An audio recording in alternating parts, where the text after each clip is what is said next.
Nous nous retrouvons pour le troisième air du temps astrologique pour novembre et décembre 2020 et je vais resituer où nous en sommes par rapport à toute cette année 2020 dont je pense que nous n'avons pas fini de comprendre le sens profond dans notre vie individuelle et collective. Pourquoi ? Parce qu'en fait, c'est le signe du Capricorne qui est particulièrement en avant durant cette année et dont je vais expliquer la symbolique et faire comprendre un petit peu la subtilité de l'archétype Capricorne. Et nous avons, au moment du début du confinement, nous avions 4 planètes sur 10, ce qui est beaucoup, dans le signe du Capricorne. Elles étaient quasiment très proches les unes des autres, à 10 degrés près, Mars, et ça c'était donc le 16 mars d'ailleurs, Mars, puis Jupiter qui était à 22, Pluton à 25 et Saturne à 29, sachant que en début d'année, Pluton-Saturne s'étaient conjoints justement dans le Capricorne. Et en fait, Mars étant très rapide, a fini par rattraper tout le monde, s'est conjoint à chacune de ces planètes-là, et puis est passé devant, et maintenant, il est depuis fin juillet, il est dans le Bélier, et étant devenu rétrograde, il est resté finalement dans le Bélier en carré complet à tout ce Capricorne. Mais d'abord, on va essayer de comprendre qu'est-ce que c'est que cet archétype du Capricorne. Le Capricorne, en fait, c'est le milieu du ciel, c'est de la croix du monde, de la croix de vie astrologique, c'est ce qu'on appelle la croix cardinale en astrologie, mais en fait, c'est la croix du monde proprement dit, puisque c'est l'axe des solstices, ça c'est la porte des hommes, c'est le solstice d'été dans le Cancer. La porte des dieux, c'est le solstice d'hiver dans le Capricorne. Et les équinoxes que nous avons dans le Bélier, c'est-à-dire au moment où on rentre au printemps dans le Bélier, et au moment où on rentre dans l'automne dans la Balance. Or, cette croix cardinale, pour bien comprendre justement qu'est-ce que c'est que le Capricorne, il est intéressant de comprendre qu'est-ce que c'est que cet axe qui est vraiment l'axe complet du monde, l'axe des solstices et des équinoxes. Or, en fait, c'est par rapport à cet axe-là, finalement, nord-sud et est-ouest, que nous repérons. Et Pluton étant dans le Capricorne depuis 2008 jusqu'en 2024, donc il reste 16 ans dans le Capricorne, et Pluton étant, je rappelle que la dernière fois qu'il était dans le Capricorne, c'était il y a 250 ans, c'est-à-dire que précédemment, il était dans le Capricorne de 1761 à 1778. Donc c'est dans cette période, on l'a vu lors du dernier air du temps astrologique, c'était cette période où justement les États-Unis d'Amérique se sont constitués en nation puis se sont donné une constitution. Dans le premier cas, comme nation, ils avaient Pluton dans le Capricorne et comme constitution, Pluton était arrivé dans le Verseau. Et nous, à la Révolution française, en France, on s'est donné également un nouveau régime lorsque Pluton était dans le Verseau. Donc on comprend que quand Pluton est dans le Capricorne, il se passe, c'est toute la croix du monde qui est, si je puis dire, remise en question. C'est-à-dire que nous questionnons l'archétype du Capricorne, qu'est-ce que c'est que le Capricorne? Le Capricorne, il est sous le régime il est régi par la planète Saturne, qui représente notre structure d'être humain en tant qu'être individuel et en tant qu'être social. Donc Saturne nous parle de ce que nous sommes individuellement et collectivement. Et donc en ce moment, nous sommes questionnés profondément sur notre identité, qui sommes-nous et quel être social sommes-nous et quel type d'organisation sociale sommes-nous en train de vivre. Alors évidemment, avec le Capricorne, on a tous tout l'aspect réduction, et on sait que Saturne c'est le gardien du ciel, le gardien du seuil, et donc Saturne d'une certaine manière il est le maître de notre individuation au niveau de l'individu, et il est maître de toutes nos règles et nos formes d'organisation collective. Et donc en ce moment nous sommes questionnés individuellement, mais beaucoup collectivement. Quel type de société formons-nous? Est-ce que nous ne sommes pas dans une forme d'autorité dans une forme de société beaucoup trop autoritaire? Et est-ce que on voit tous les questionnements qui traversent en ce moment les êtres humains et les collectifs et surtout les réseaux sociaux? C'est-à-dire que, parce que cette croix également, elle est en quelque sorte, elle représente toutes justement nos représentations. C'est-à-dire qu'avec au fond, il y a un consensus, ce qu'on appelle le mainstream, le courant dominant, en fait, si vous voulez, le courant dominant médiatique, le courant de pensée dominant dans le monde. Quelles sont les pensées dominantes dans le monde? Quelle est une sorte de consensus collectif sur lequel nous sommes? Mais même ce consensus, il est remis en question. C'est-à-dire que l'ordre du monde est remis en question lorsque Pluton est dans le Capricorne, c'est-à-dire que lorsque Pluton précédemment était dans le Capricorne, nous étions au fameux siècle des Lumières, et donc on questionnait qu'est-ce que c'était que l'autorité, qu'est-ce que c'était que les structures politiques, comment les êtres humains pouvaient s'organiser, comment sortir d'une domination d'un régime autoritaire qui était les royautés ou les empires à l'époque. Et donc on est en fait dans un même type de questionnement actuellement. C'est-à-dire on est en train de profondément revoir, y compris nos régimes démocratiques qui sont nés, je le répète justement, à l'issue de ce Pluton dans le Capricorne, et quand Pluton est rentré dans le Verseau, on est dans ces questionnements-là actuellement, c'est-à-dire quelles sont les limites ou pas de nos démocraties, est-ce qu'elles ne deviennent pas trop autoritaires avec ce problème actuel que nous pose le virus. Et on a toutes ces questions-là qui parcourent les différentes strates, je dirais, de pensée. Et justement, par rapport aux différentes strates de pensée, parce que la croix cardinale représente aussi les formes de représentation collective que nous nous donnons. Et donc, on pourrait dire que, suivant j'allais dire, les évolutions des uns et des autres, nous nous représentons, suivant que nous soyons assez enfants à attendre une autorité extérieure, on a ce besoin d'autorité forte, et donc cette recherche, ce qu'on appelle le populisme actuellement, d'une autorité et de quelqu'un qui pourrait être le sauveur. Donc si on est du côté au familial, hein, Make America Great Again, ça c'est le côté, voilà, formons la famille américaine grande et on a trouvé un sauveur, et voilà la représentation que se donne une partie des Américains. Et puis il y a une autre forme de représentation que se donne l'autre partie des Américains, qui est une autorité beaucoup plus, une organisation beaucoup plus collective et un respect des institutions sans attendre qu'un chef nous donne la direction. Mais en fait, on a les différentes strates, et on pourrait dire en fait que nous avons des formes de représentation parallèles et étanches les unes aux autres, en fait. Parce que ça c'est l'axe paradigmatique, enfin c'est l'axe de l'archétype de l'autorité que chacun a, et suivant la forme de représentation que nous avons, nous nous comprenons ou nous ne nous comprenons pas. Et en ce moment, on voit bien qu'il y a des sortes avec tout un ensemble de théories du complot qui fleurissent, on a tout un ensemble de représentations qui n'arrivent pas à se rencontrer, mais qui quand même traversent différentes formes, sous différentes formes, l'archétype de l'autorité. C'est-à-dire, suivant qu'on est un enfant et on a besoin d'une autorité forte, ou suivant qu'on se sent beaucoup plus adulte et autonome et qu'on a besoin d'une structuration, d'une forme de structuration sociale qui nous permette de construire des solidarités ensemble ou pas. Alors soit donc on est à différents niveaux, et en ce moment on dirait que ça ne traverse pas, il y a une crise complète de l'autorité et qui touche tout le monde. Dans cette époque de crise, je rappelle, qui a commencé en 2008, par une crise économique, hein, de toute façon.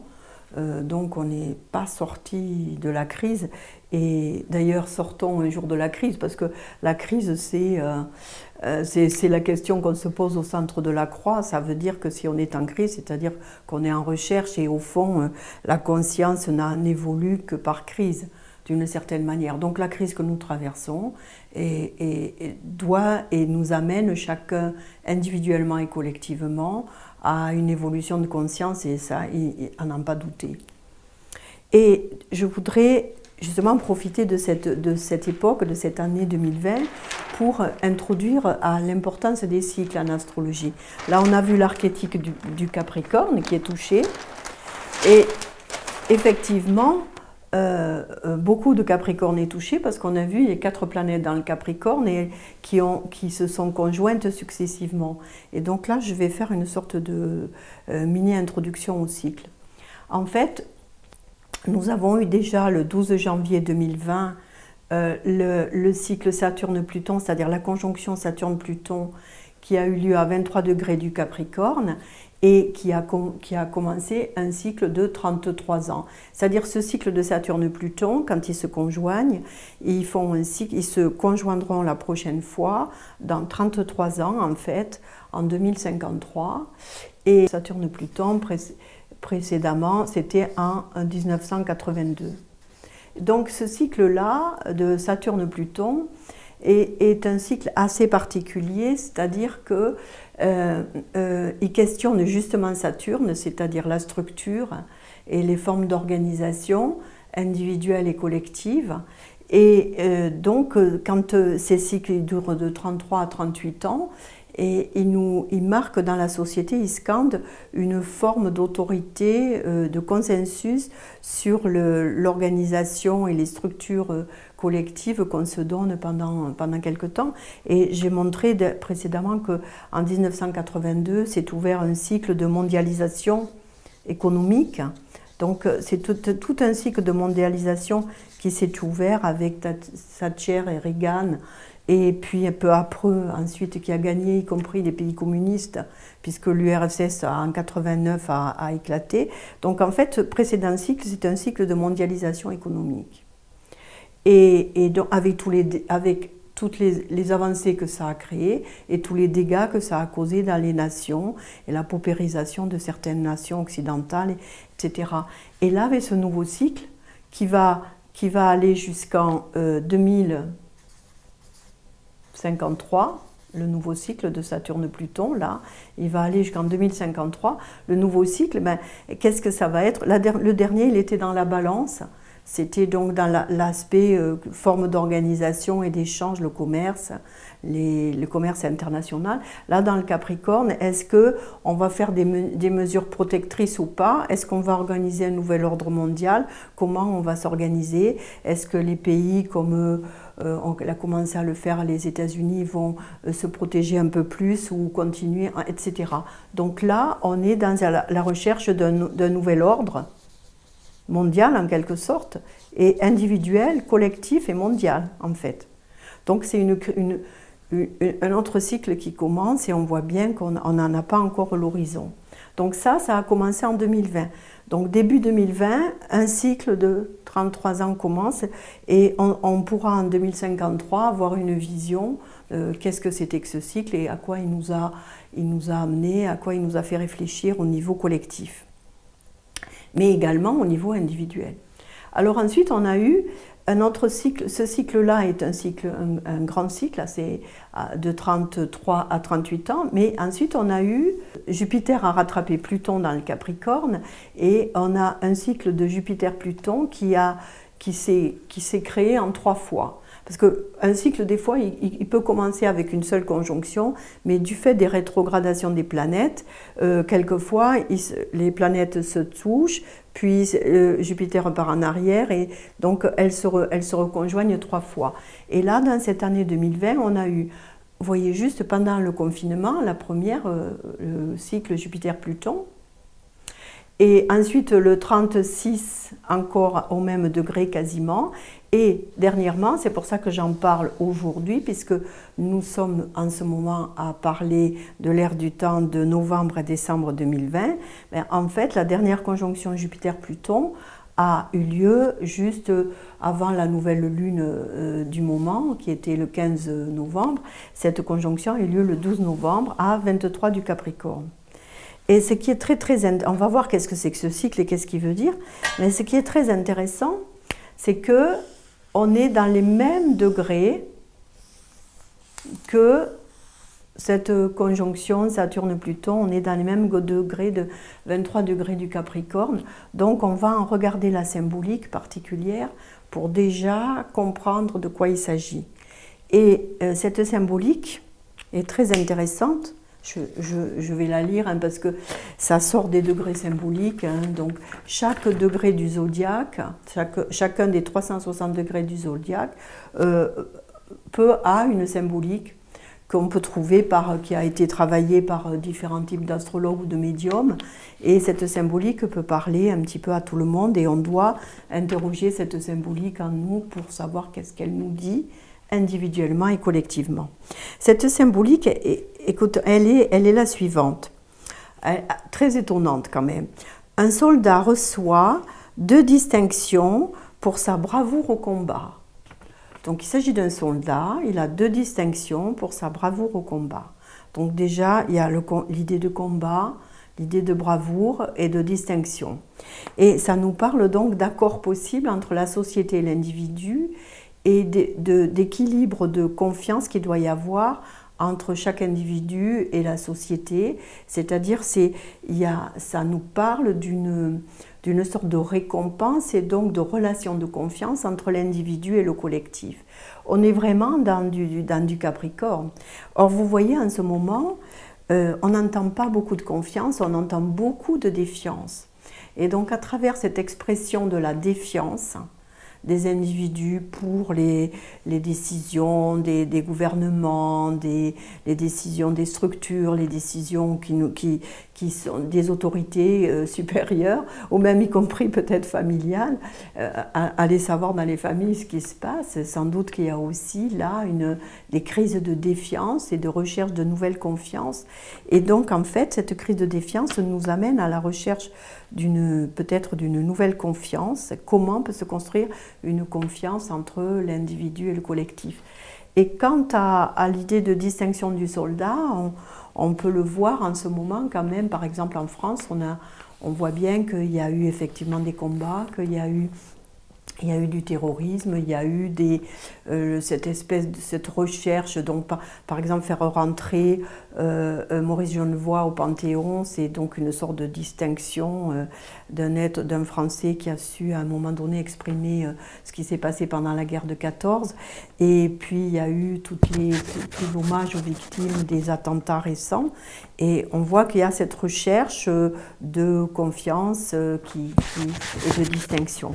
En tout cas, on est dans ce degré-là. Alors, vous voyez quel type tout ce qui est posé dans les 33 ans qui viennent, c'est comment les structures d'autorité et de gouvernance établissent ou pas correctement une forme de circulation de la confiance entre les individus et le collectif. Et là, on est vraiment, je dirais que le terme de confiance, méfiance est tout à fait, parce que la confiance, on la cherche souvent par la défiance. Donc, confiance, défiance, on est dans cette sorte de, j'allais dire, de dualité actuellement. Autre chose, donc on va quand même exprimer qu'est-ce que c'est que ce cycle Jupiter-Pluton, puisqu'on est encore avec Saturne-Pluton, mais ce cycle-là est intéressant et en perspective, nous en avons un autre que nous étudierons en décembre, c'est le cycle de Saturne-Jupiter qui va commencer. Alors cette fois, on va enfin sortir du Capricorne, c'est-à-dire que Saturne et Jupiter vont tous les deux sortir du Capricorne, j'allais dire définitivement jusqu'à la prochaine fois, et ils se conjoignent au premier degré du Verseau. Alors nous en parlerons la prochaine fois, mais cette perspective de sortir du Capricorne, c'est-à-dire des formes d'autorité verticale, et pour aller dans le Verseau pour une recherche d'organisation plus à l'horizontale. Mais revenons sur Jupiter-Pluton. Alors, Jupiter-Pluton qui se sont conjoints 3 fois, qu'est-ce que ça veut dire? On a vu que Saturne-Pluton, c'est comment dirais-je, c'est le questionnement sur la structure et le sens, c'est-à-dire sur les repères, les grands repères, les formes de repères. Avec Jupiter, c'est des formes d'enthousiasme.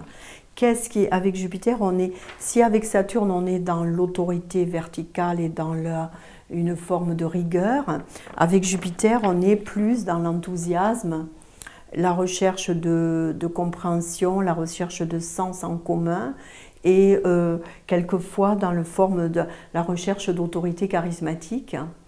Et effectivement, avec Jupiter-Pluton, on voit bien qu'il y a un ensemble d'autorités charismatiques qui prennent le devant. Alors tout d'un coup, on adore un tel, le professeur Raoult. Aux États-Unis, il y a une partie de la population qui adore Trump, qui le voit presque comme un dieu, un Jupiter. En France, nous avons une forme de pouvoir dit jupitérien. Donc on voit que là, il y a une expression d'une autorité supérieure qui nous parle du haut de son Olympe jupitérien. Donc on est là. Ce cycle-là qui dure 13 ans, en fait c'est un cycle court, hein, c'est un cycle assez court. Ce cycle-là dure 13 ans. La dernière fois qu'il a eu lieu, c'était... puisque c'est 13 ans, c'était en 2007, et la prochaine fois, ça sera en 2033. Donc, on est dans des cycles relativement courts. Hein.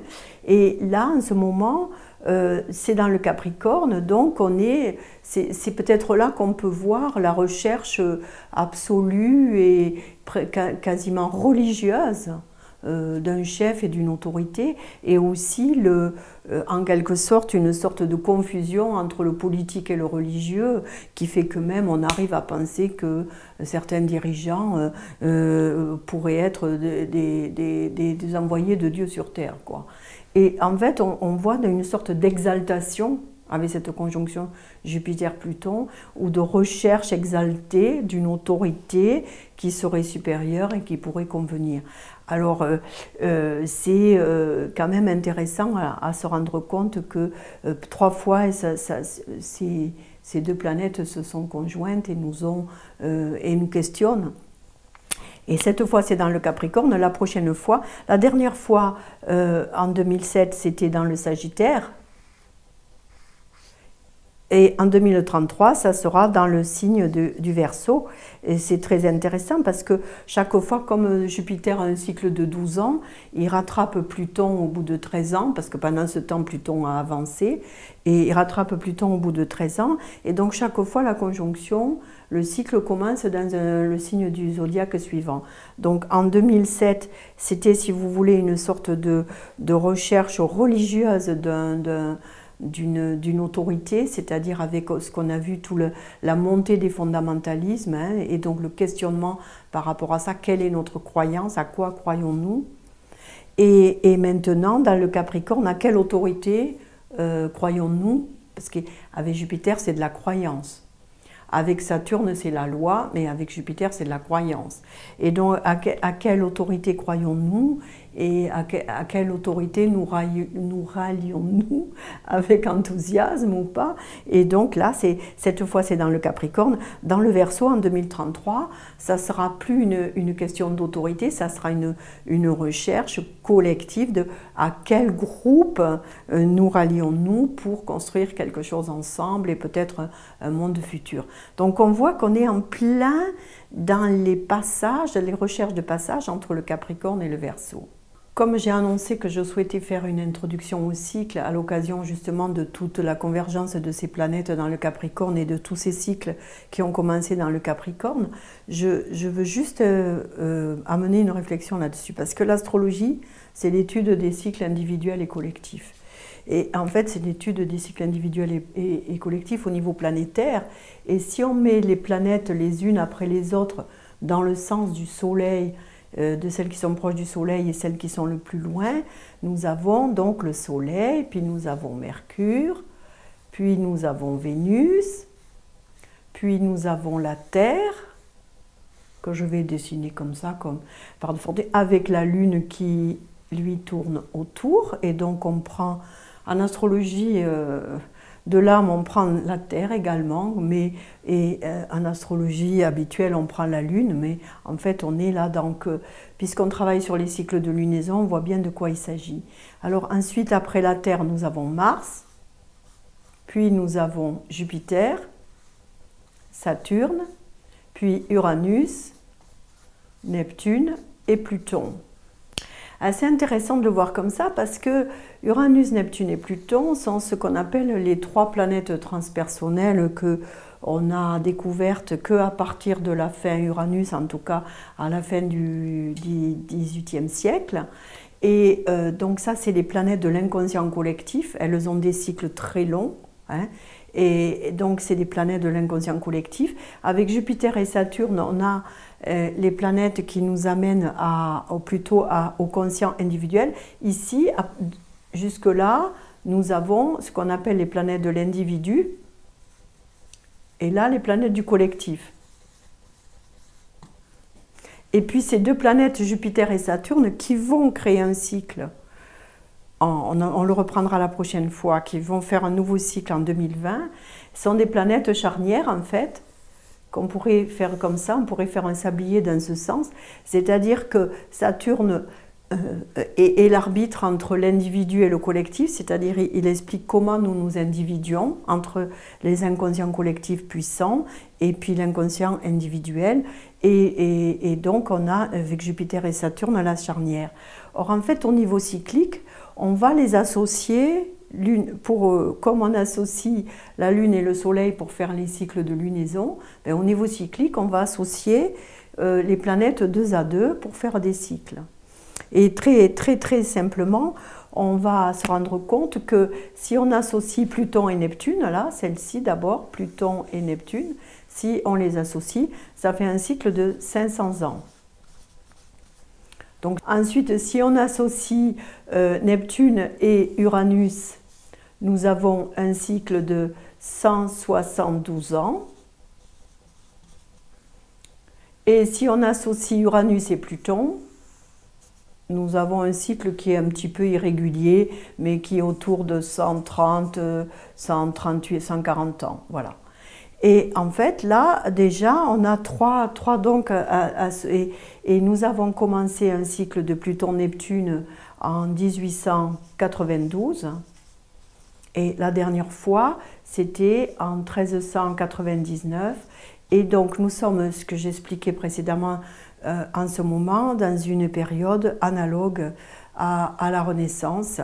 Et donc, on peut voir sur des schémas de ces grands cycles-là, c'est-à-dire qu'on a commencé un cycle de Pluton-Neptune à ce moment-là, en 1892, en 1394, et on a commencé un cycle d'Uranus-Neptune le dernier cycle que nous avons commencé, on l'a commencé en 1993, et on a commencé un cycle d'Uranus-Pluton en 1966.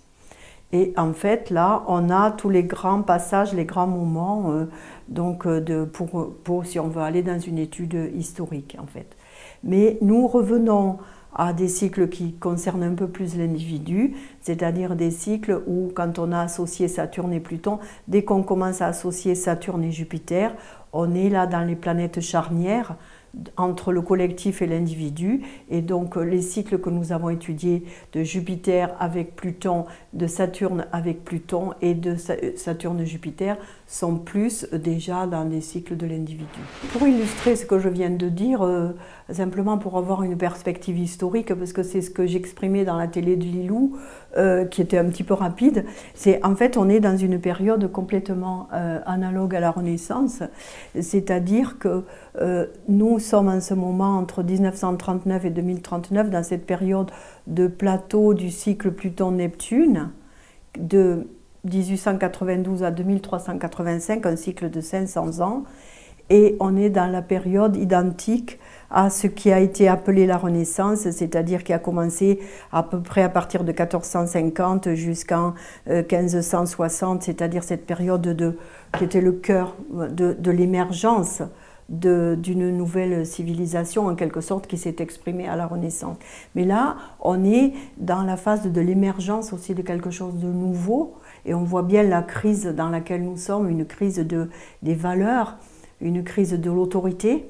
Eh bien, on est dans parce qu'il faut trouver les nouvelles valeurs, les exprimer, les nouvelles autorités, qui sont en fait les valeurs du Verseau. Parce que même si elles ont été exprimées, on ne les met pas complètement à l'œuvre. Et donc, on est dans cette période-là, pour le voir au niveau historique. Mais revenons là où nous en sommes en ce moment, c'est-à-dire on est dans le cycle de lunaison du 15 novembre, c'est-à-dire on a commencé une nouvelle lune le 15 novembre 2020, elle est dans le Scorpion, hein, et le degré du Scorpion qui la concerne est le suivant, le 24 degrés du Scorpion, on va en regarder la symbolique, et la pleine lune de ce cycle, c'est-à-dire le moment le plus, comment dirais-je, d'expression de conscience la plus pleine par rapport à ce qu'exprime ce cycle, aura lieu le 30 novembre 2020. Voilà, donc on va regarder, pour terminer, pour un peu comprendre ce que nous vivons en ce moment, qu'est-ce que c'est que cette nouvelle lune du 15 novembre 2020, qu'est-ce que c'est que ce cycle et quelle va être cette pleine lune. Nous sommes dans le cycle de lunaison qui a commencé le 15 novembre, dans le Scorpion. Et pourquoi c'est particulièrement important de parler de cette lunaison? Parce que, en fait, c'est toujours dans le Scorpion que se passe la véritable transformation. C'est-à-dire le Scorpion nous oblige à lâcher prise avec quelque chose du passé qui ne convient plus pour oser résolument aller vers une autre vision, justement dans le Sagittaire.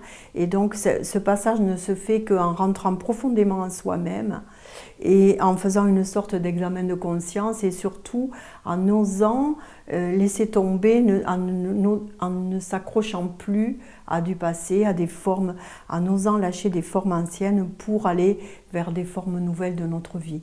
Donc c'est un moment tout le temps extrêmement, justement on parlait la dernière fois par rapport à la pleine lune de fin octobre qui a eu lieu elle-même déjà dans le Scorpion, mais cette lunaison-là est dans le cycle complet du Scorpion. Donc le travail n'est pas terminé avec la pleine lune d'octobre, au contraire le travail continue à faire le point et oser la transformation d'une certaine manière. Donc c'est un passage important, intérieur et extérieur de transformation. Et cette pleine lune dans le Scorpion, elle est au degré du 24 Scorpion. Et donc qu'est-ce que c'est que ce degré du 24 degrés du Scorpion? La symbolique est assez intéressante et chacun évidemment va l'entendre à sa manière. Hein. Comme j'ai exprimé, la météo de l'âme, c'est une météo qui est relative à chacun et qui ne touche pas de la même manière tout le monde. Et là, le 24 Scorpion, c'est après avoir entendu le sermon sur la montagne d'un grand initié, donc d'un grand inspiré, la foule s'en retourne chez elle. Donc vous voyez, c'est assez intéressant comme idée. Il y a toujours une recherche transcendante d'une expression de quelqu'un qui serait inspiré et qui nous donnerait la bonne parole. Et chacun retourne chez lui fort de cette bonne parole pour en tirer les enseignements. Et donc là, il est question que chacun rentre dans le défi de la transformation intérieure en ayant entendu, moi je dirais, la voix de son âme. Hein, le grand inspiré, c'est la voix de notre âme à l'intérieur. Alors bien sûr, il y en a qui cherchent toujours des grands inspirés à l'extérieur. Hein, donc Je ne donne pas de détails, tout le monde sait comment et à quoi se référer en ce moment dans notre monde. Mais si vous voulez, c'est vrai qu'on cherche des paroles inspirées qui peuvent nous aider à nous orienter dans ce moment de transformation et de passage. Nous sommes en plein dans ce passage, en fait, du Scorpion. Et donc là, ça s'est initié le 15 octobre. Et on remarquera que dans cette pleine lune, on est toujours dans un double carré. En fait, l'ensemble Pluton, on est dans une conjonction exacte de Pluton-Jupiter. Donc le cycle de 13 ans de Pluton-Jupiter se forme vraiment. Et au double carré de Vénus dans la balance en 12 et toujours Mars devant, dans cette agressivité martienne devant, dans le bélier. Et là, on est vraiment dans un carré très cardinal.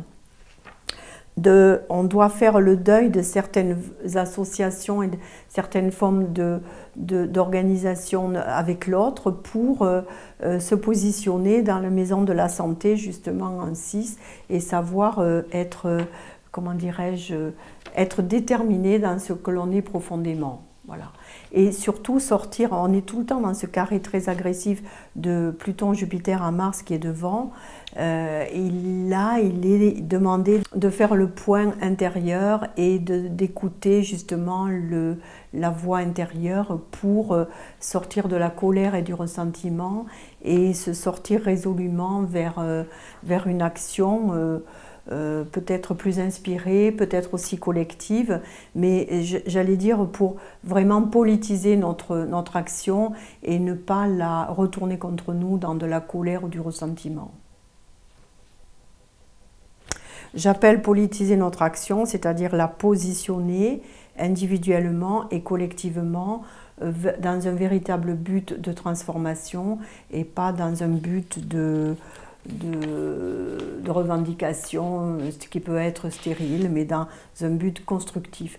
Parce que quand on a changé de forme, il faut reconstruire des nouvelles formes. On est typiquement là-dedans. Remarquons encore que cette lunaison dans le Scorpion est fortement marquée par les deux signes du Scorpion, justement, avec l'ascendant Scorpion, et du Capricorne, qu'on retrouve encore une fois avec Pluton, Jupiter, Saturne dans le Capricorne. Et c'est tout à fait significatif, parce que le Scorpion est le signe de la mort, de la forme pour renaître à une autre forme, et de la transformation psychique profonde.